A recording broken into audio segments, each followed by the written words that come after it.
What if I told you that the biggest battle you will ever fight is against yourself? Not your boss, not society, not your circumstances, not even the people who doubt you. The real enemy, it's inside you. It's the voice that whispers, "I'm not good enough. What if I fail? I'll start tomorrow. Maybe this isn't for me." And every time you listen to that voice, you surrender. Not to the world, not to your limitations, but to your own hesitation. This war isn't fought with fists or weapons. It's fought in the quiet moments and the choices no one else sees. It's fought when your alarm goes off at 5 a.m. and you either get up or hit snooze. It's fought when you know you should be working on your goals, but you let distractions win. It's fought when fear tells you to wait, to play it safe, to settle. And here's the brutal truth. No one is coming to save you. No mentor, no motivation video, no magical moment of clarity. Because you don't need saving. You need belief. Belief that you are the one in control. Belief that every limitation is an illusion. Belief that the strongest, most unstoppable version of you is already inside. You just have to unleash it. But that version of you, it's waiting on the other side of resistance. A strong mind is built the same way a strong body is, through resistance. If you lift light weights, you stay weak. If you avoid mental challenges, your mind stays fragile. Self-belief isn't something you find, it's something you forge. The Stoics understood this. Marcus Aurelius once wrote, "You have power over your mind, not outside events. Realize this, and you will find strength." Your greatest challenge is not the world. It's the voice in your head that says, "I'm not ready. I might fail. Others are better than me." But here's the truth. That voice, it's a liar. It's not reality. It's fear dressed as logic. To break free, you must train your mind like a muscle. You must challenge every doubt. You must push through discomfort. Because every time you overcome hesitation, you grow stronger. And every time you give in to it, you make it harder to break free. So today, you make a choice. Will you conquer the doubts within, or will they conquer you? Because at the end of the day, it's always you versus you.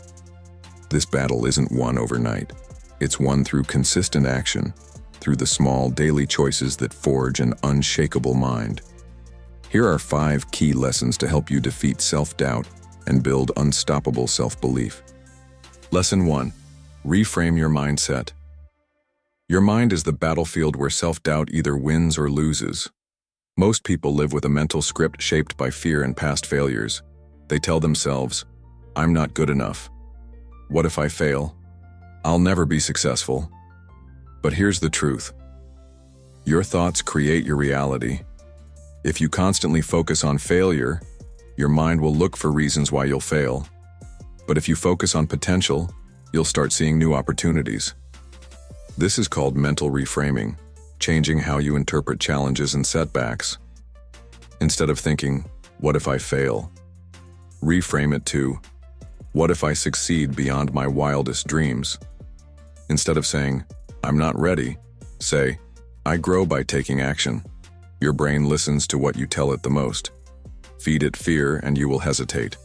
Feed it belief and you will take action. How to rewire your mindset. 1. Catch the negative thought. Notice when doubt creeps in. 2. Challenge it. Ask yourself, is this actually true or just fear talking? 3. Replace it. Choose a stronger, more empowering belief. For example, "I'm not confident" becomes "Confidence is a skill I can build." "I'm not smart enough" becomes "I have the ability to learn and grow every day." At first it may feel fake, but over time, your brain will accept the new script. Every time you shift your thinking, you win a small battle. And the more battles you win, the stronger you become. Because in the end, your mindset shapes your future, and you have the power to change it, starting now.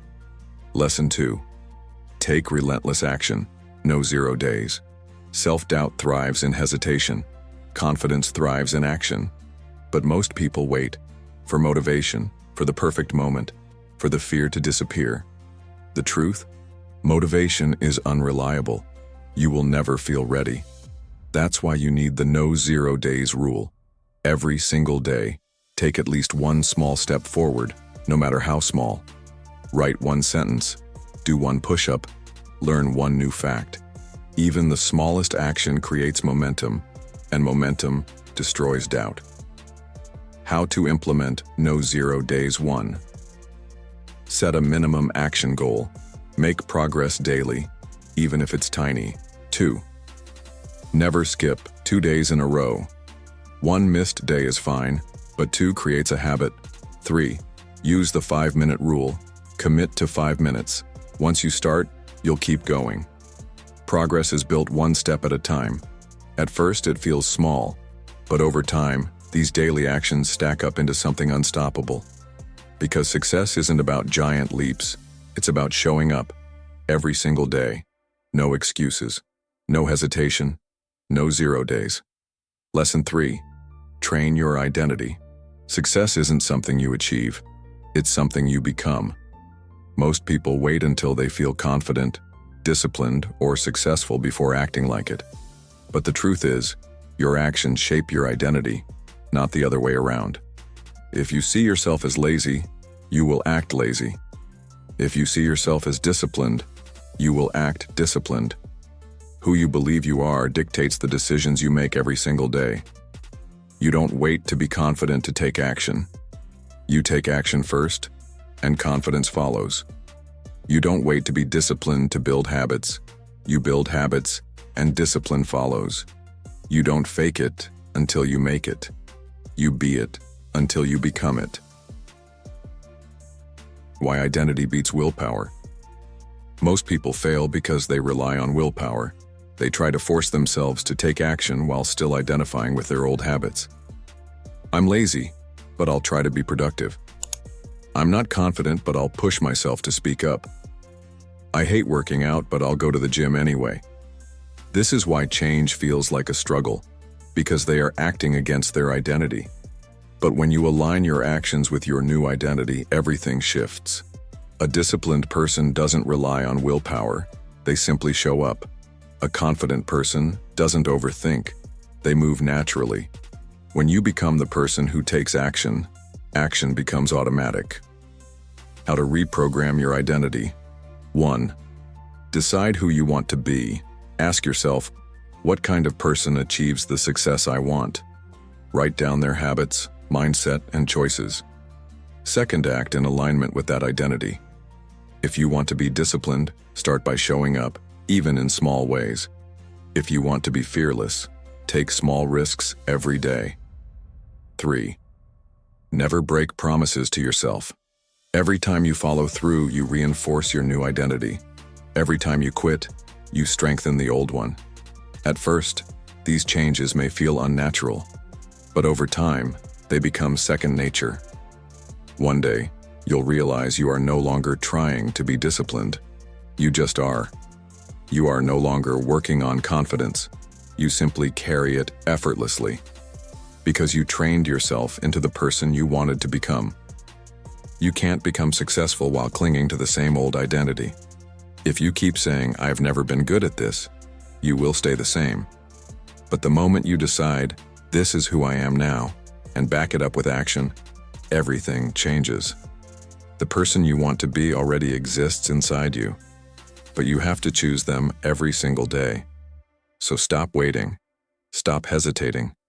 Start living as the person you are meant to be. It's you versus you, and you're going to win. Lesson 4. Overcome fear by leaning into discomfort. Fear is a liar. It disguises itself as logic, whispering excuses like, "You're not ready. You'll fail." It's safer to wait. But fear only has power if you let it stop you. The moment you face it, it shrinks. Every time you avoid discomfort, fear grows stronger. Every time you lean into discomfort, you grow stronger.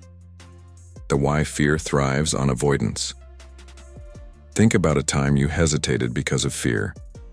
Maybe you wanted to speak up, take action, or start something new, but you hesitated. And the next time? The fear was even stronger. That's because fear feeds on avoidance. The more you avoid it, the more control it has over you. The more you face it, the weaker it becomes. Fear isn't eliminated, it's trained into submission through action. How to rewire your response to fear. Instead of running from fear, face it in small, controlled ways. 1. Identify what you fear. Is it failure, rejection, judgment? Define it clearly. 2. Start small.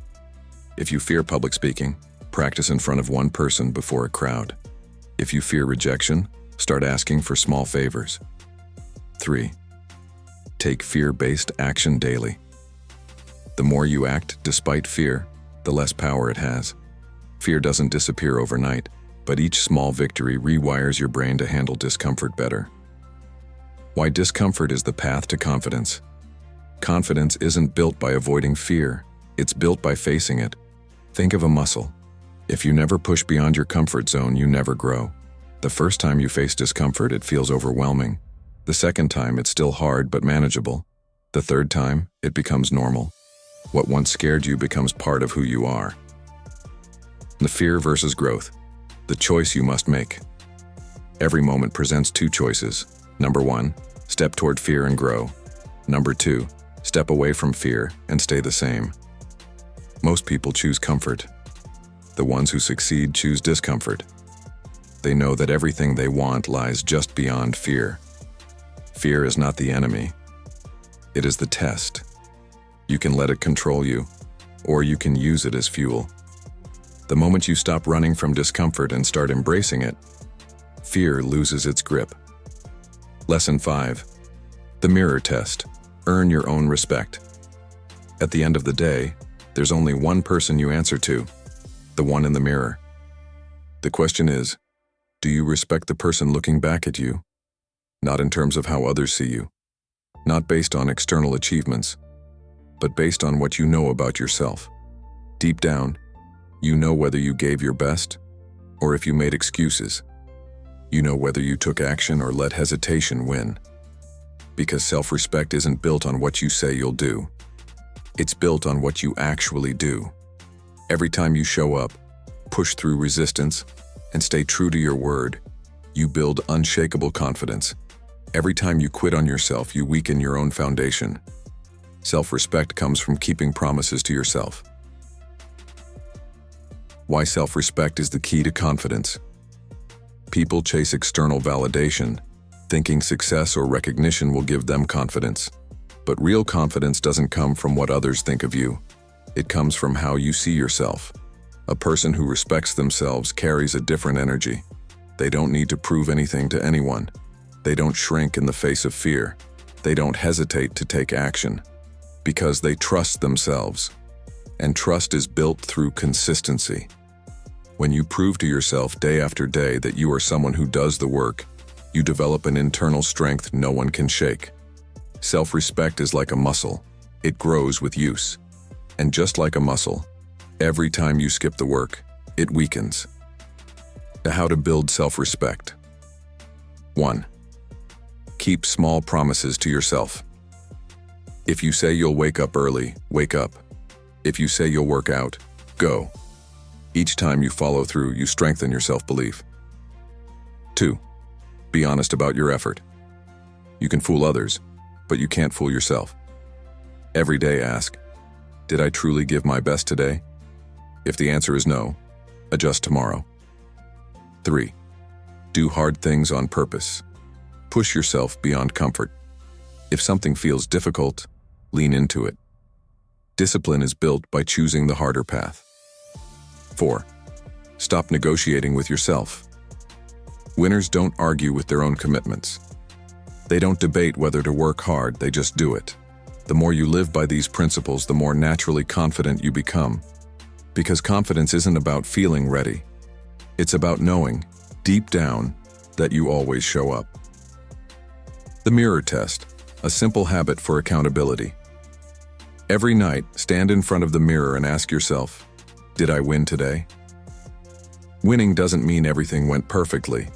It means you showed up. You pushed through. You didn't let fear stop you. If the answer is yes, keep going. If the answer is no, make tomorrow different. Your reflection doesn't lie. It shows you the truth about your effort, your habits, and your discipline. And over time, as you keep proving to yourself that you are someone who follows through, you will stand in front of that mirror, look yourself in the eye, and realize, I am unstoppable. I remember a time when self-doubt almost won. There was a moment, one of those defining moments, where everything inside me screamed, you're not ready. You're going to fail. People will judge you. I had a goal, a big one. And just as I was about to take action, that voice crept in. I hesitated. I overthought. I convinced myself that maybe I should wait until I was better, more prepared, more confident. But then, I asked myself a brutal question. What if I never feel ready? What if I keep waiting until I realize that I've wasted years letting fear decide my future? And at that moment, I made a choice. I shut out the doubts. I silenced the hesitation. And I took action anyway. Was it perfect? Did I fail at times? Yes. But that single decision, to act despite fear, was the moment everything changed. Because confidence doesn't come before action. It comes because of action. Fear doesn't go away. You just get stronger than it. That was the day I realized something life-changing. The strongest version of me was never going to appear out of nowhere. I had to create him. And if you're waiting for the moment where fear disappears and self-belief magically appears, it's never coming. But the moment you decide, the moment you say, I will not let doubt control me any longer, that's the moment you win. So what does you versus you actually mean? It's not just a catchy phrase, it's the ultimate battle, the one that defines everything in your life. Because at the core of every struggle, every hesitation, every moment of doubt, it's not the world holding you back. It's you. It's the war between the version of you that wants more and the version of you that wants comfort. The part of you that dreams big versus the part of you that is afraid to fail. The side that says, I can, versus the side that whispers, what if I can't? It's the constant pull between progress and procrastination, between stepping forward and staying the same. Every time you set a goal but hesitate to act, every time you know what needs to be done but make an excuse, every time you let fear or laziness win, that's you versus you in action. And the truth is, no one escapes this battle. Not the most successful people, not the strongest minds, not even you. But the difference between those who win and those who stay stuck, winners stop negotiating with themselves. They don't wait to feel ready. They don't let self-doubt dictate their choices. They move, they act, they push, even when it's hard, because they understand the secret. The only way to silence self-doubt is to prove it wrong. The only way to defeat hesitation is through action. And the only way to win the battle of you versus you is to show up for yourself every single day. Tonight, look yourself in the mirror and ask, did I win today? Not for the world, not for validation, but for you.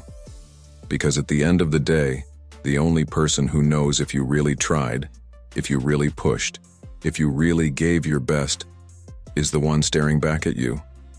Make that reflection one you respect, one you admire, one that represents the strongest, most unstoppable version of you. Because the battle was never against the world. It was always you versus you. And starting today, it's time to win.